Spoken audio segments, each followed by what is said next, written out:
Le lockout au réveil se poursuit et on a entendu tout à l'heure aux nouvelles le syndicat qui soutient que le journal est produit illégalement par des briseurs de grève. Et on parle de ce dossier avec cette fois-ci la partie patronale. Donc on parle avec Isabelle Dessureau, porte-parole de Québecor. Bonjour Madame Dessureau. Bon matin Madame Larouche.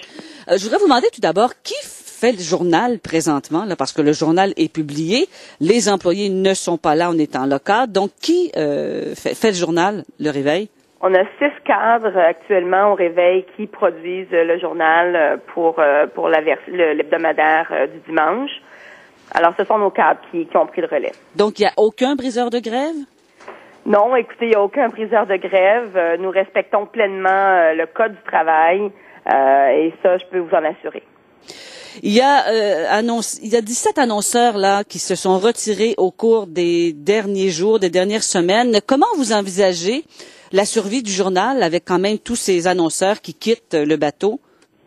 Ben écoutez, il y a 2 choses. C'est sûr que c'est un peu embêtant de discuter tout ça parce que si je vous dis ce matin, bon ben écoutez, prenez une édition du Réveil des dernières semaines, vous allez voir qu'on a encore beaucoup d'annonceurs, beaucoup de commerçants et d'entreprises qui continuent de croire que le Réveil est un excellent média d'information pour eux, pour rejoindre leur clientèle. Vous allez me dire, bon ben là, écoutez, vous êtes Québécois, adopte une attitude de prétention, etc. Alors c'est difficile d'entrer sur ce terrain-là et ne pas, je dirais, soit se faire accuser d'une chose ou de l'autre.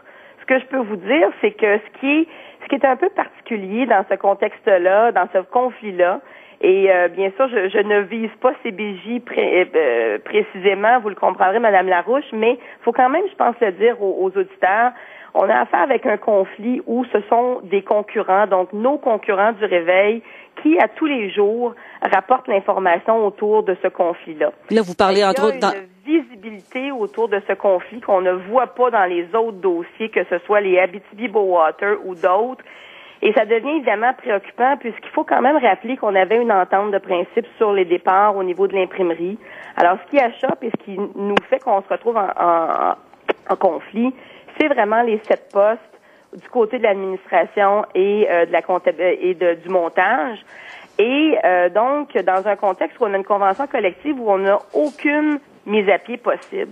Mais Madame Dessureau, je voudrais juste revenir sur ce que vous venez de dire concernant en fait la couverture de ce fameux conflit. Là, vous visez entre autres quoi, le journal Le Quotidien, qui est un concurrent qui parle sans arrêt du conflit, c'est ça? En fait, je vise quand même au-delà du quotidien directement, parce que si on regarde la couverture qu'accordent les radios à ce conflit, honnêtement, là, c'est démesuré par rapport. Je vous dirais que chez Québecor Média, depuis 1 an et demi, on a créé 150 emplois dans la région, principalement chez Vidéotron et chez Canoë. On a un centre de développement d'intégrateurs et de développeurs web dans l'arrondissement de Chicoutimi.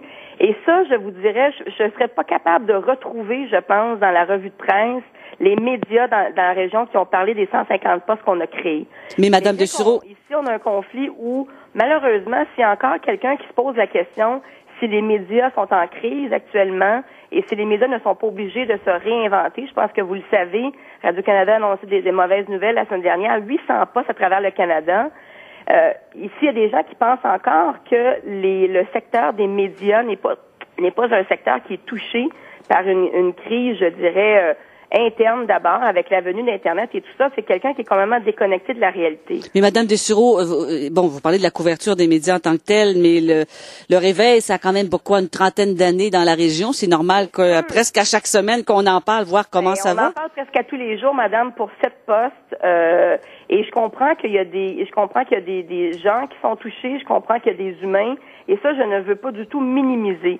Mais ce que je vous dis, c'est l'ampleur de la couverture quotidienne qu'on donne dans tous les médias à ce conflit. Je dois quand même souligner que c'est un caractère particulier. Vous savez, ce que la CSN tente de faire présentement, et c'est quand même quelque chose qui est dangereux, c'est comme si d'un côté, on dit à une entreprise comme Québecor, quand vous créez de l'emploi, quand vous investissez, l'année dernière, on a fait le total, je pense qu'on en a déjà parlé, c'est 22 millions que Québecor a investi en masse salariale, en loyer qu'on a payé à des propriétaires d'immeubles à Ville de Saguenay, les dépenses d'opération. Vous savez, on a un magasin Archambault, on a des super clubs Vidéotron, on a oui, je sais, madame. Développement de canoë, je sais, madame Dessureau. On a Vox, on a Vidéotron, près de 200 employés. Donc, on est un acteur dans l'économie du Saguenay. Oui, mais vous êtes quand même en conflit présentement. Il y a un lockout dans un journal qui existe depuis 30 ans, là. Est-ce que vous pensez bientôt retourner en discussion, retourner à une table de négociation au cours des prochaines semaines? À l'heure actuelle, la façon dont la CSN traite le débat, c'est sûr que ça nous amène à nous poser de sérieuses questions, non seulement d'abord par rapport à même notre envie de continuer nos projets d'investissement dans la région, à force de faire en sorte qu'on frappe sur nous comme ça de manière constante. Et bien sûr, c'est peut-être pas la meilleure façon. Vous savez, on a 10 vendeurs, 10 conseillers publicitaires sur la route qui présentement continuent d'avoir l'appui malgré ce que les médias peuvent rapporter, de nombreux annonceurs et entreprises.